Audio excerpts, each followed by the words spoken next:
Hello everyone, this is The Strange Case of Dr. Jekyll and Mr. Hyde, Chapter 1 Story of the Door. Mr. Utterson, the lawyer, was a man of a rugged countenance that was never lighted by a smile, cold, scanty, and embarrassed in discourse. Backward in sentiment, lean, long, dusty, dreary, and yet somehow lovable. At friendly meetings, and when the wine was to his taste, something eminently human beckoned from his eye. Something indeed which never found its way into his talk, but which spoke not only in these silent symbols of the after diner face, but more often and loudly in the facts of his life. He was austere with himself, drank gin when he was alone, to mortify a taste for vintages, and though he enjoyed the theatre, had not crossed the doors of one for 20 years. But he had an approved tolerance for others, sometimes wondering, almost with envy, at the high pressure of spirits involved in their misdeeds, and in any extremity inclined to help rather than to reprove. I incline to. Cain's heresy, he used to say. I let my brother go to the devil in his quaintly own way. In this character, it was frequently his fortune to be the last reputable acquaintance and the last good influence in the lives of downgoing men. And to such as these, so long as they came out of about his chambers, he never marked a shade of change in his demeanour. No doubt the feat was easy to Mr. Utterson, for he was undemonstrative at the best, and even his friendships seemed to be founded in a similar catholicity of good nature.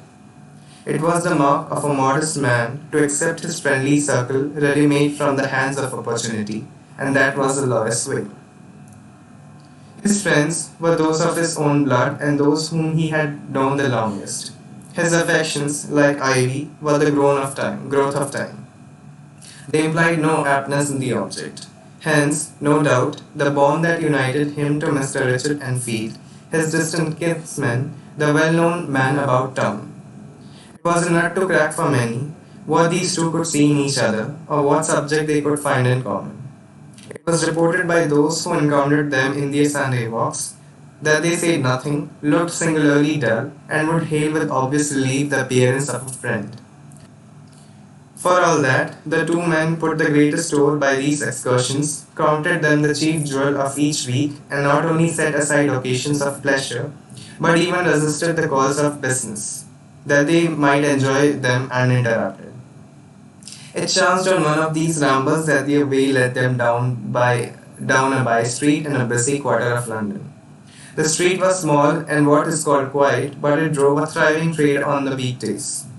The inhabitants were all doing well, it seemed, and all aimlessly hoping to do better still, and laying out of the surplus of their gains in coquetry, so that the shop front stood along with the thoroughfare with an air of invitation, like rows of smiling saleswomen. Even on Sunday, when it veiled its more florid charms and lay comparatively empty on passage, the street shone out in contrast to its dingy neighborhood, like a fire in a forest, and with its freshly painted shutters, well polished brasses, and general cleanliness and gaiety of note, instantly caught and pleased the eye of the passenger. Two doors from one corner, one on the left hand going east, the line was broken by the entry of a court. And just at that point, a certain sinister block of building thrust forward its gable on the street. It was 2 stories high, showed no window, nothing but a door on the lower story, and a blind forehead of discolored wall on the upper, and bore in every feature the marks of prolonged and sordid negligence. The door, which was equipped with neither bell nor knocker, was blistered and disdained. Tramps slouched into the recess and struck matches on the panels. Children kept shop open the steps. The schoolboy had tried his knife on the moldings, for close on a generation, no one had appeared to drive away these random visitors or to repair their ravages. Mr. Enfield and the lawyer were on the other side of the by street, but then when they came abreast of the entry, the former lifted up his cane and pointed.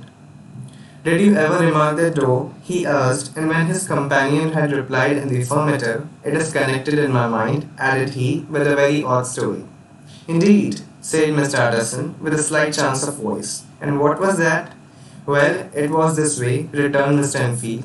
I was coming home from some place at the end of the world, about 3 o'clock of a black winter morning, and my way lay through a part of town where there was literally nothing to be seen but lamps. Street after street, and all the folks asleep. Street after street, and all lighted up as if for a procession, and all as empty as a church. Till at last I got into that state of mind when a man listens and began to long for the sight of a policeman. All at once I saw two figures. One a little man who was stumping along eastward at a good walk, and the other a girl of maybe 8 or 10 who was running as hard as she was able to down across street. Well, sir, the two ran into one another naturally enough at the corner. And then came the horrible part of the thing, for the man trampled calmly over the child's body and left her screaming on the ground. It sounds nothing to hear, but it was hellish to see. It wasn't like a man, it was like some damned juggernaut.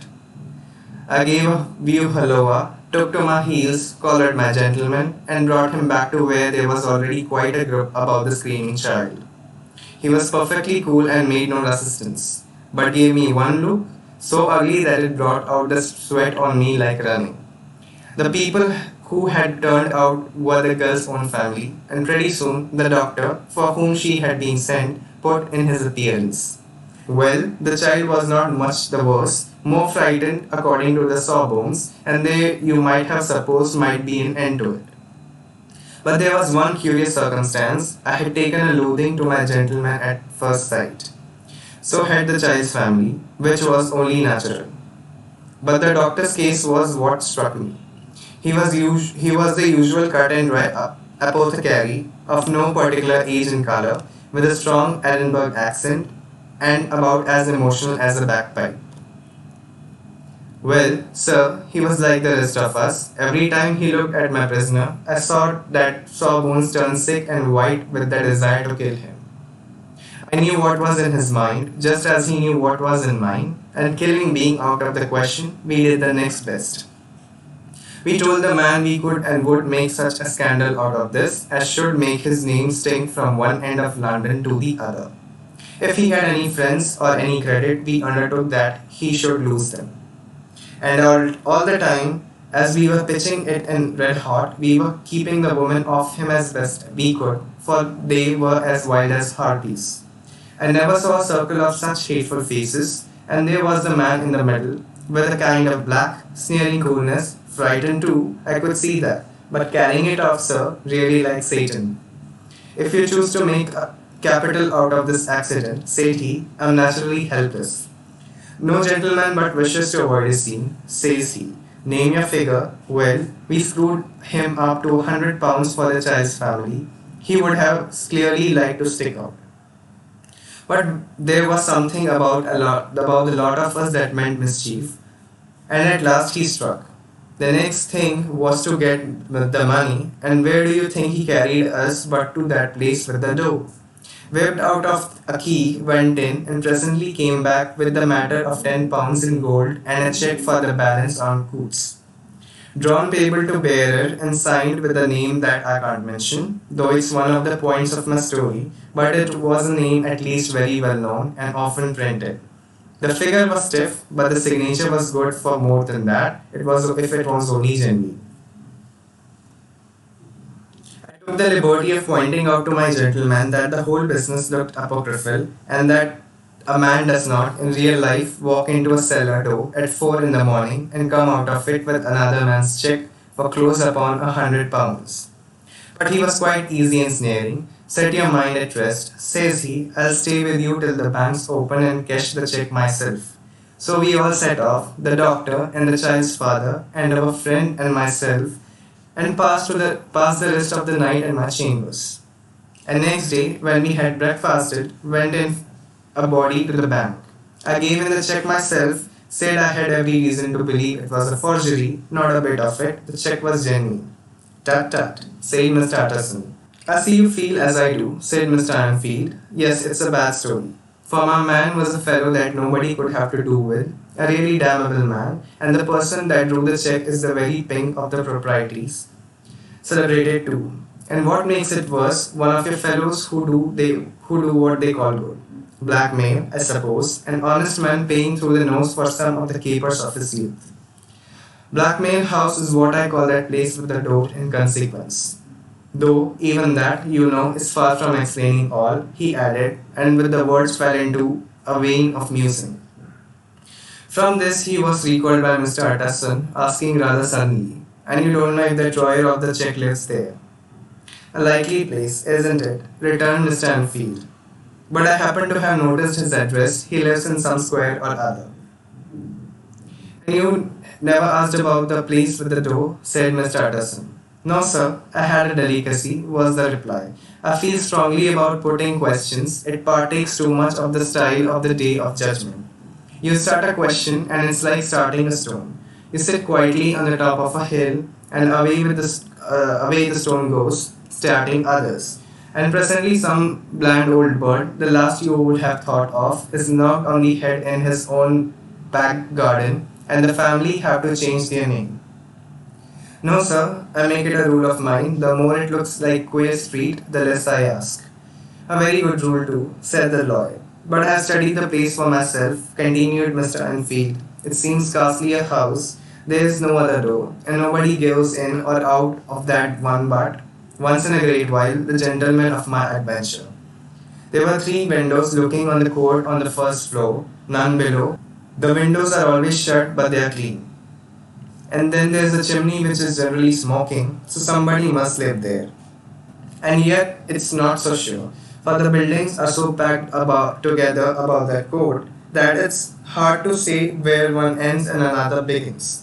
The pair walked on again for a while in silence, and then, Enfield, said Mr. Utterson, "That's a good rule of yours." Yes, I think it is, returned Enfield. "But for all that," continued the liar, "there's one point I want to ask. I want to ask the name of that man who walked over the child." "Well," said Mr. Enfield, "I can't see what harm it would do. It was a man of the name of Hyde." Said Mr. Utterson, "what sort of a man is he to see?" "He's not easy to describe. There's something wrong with his appearance, something displeasing, something downright detestable. I never saw a man I so disliked, and yet I scarce know why. He must be deformed somewhere. He gives a strong feeling of deformity, although I couldn't specify the point. He's an extraordinary looking man, and yet I really can name nothing out of the way. No, sir, I can make no hand of it. I can't describe him, and it's not want of memory, for I declare I can see him this moment."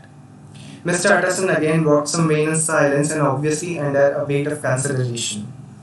"You are sure he used a key?" he inquired at last. "My dear sir," began Enfield, he surprised out of himself. "Yes, I know," said Utterson. "I know it must seem strange. The fact is, if I do not ask you the name of the other party, it is because I know it already. You see, Richard, your tale has gone home. If I have been inexact in any point, you had better correct it." "I think you might have warned me," returned the other, with a touch of sullenness. "But I have been pedantically exact, as you call it. The fellow had a key, and what's more, he has it still. I saw him use it not a week ago." Mr. Utterson sighed deeply but never said a word. And the young man presently resumed. "Here's another lesson to say nothing," said he. "I'm ashamed of my long tongue. Let us make a bargain never to refer to this again." "With all my heart," said the lawyer. "I shake hands on that, Richard.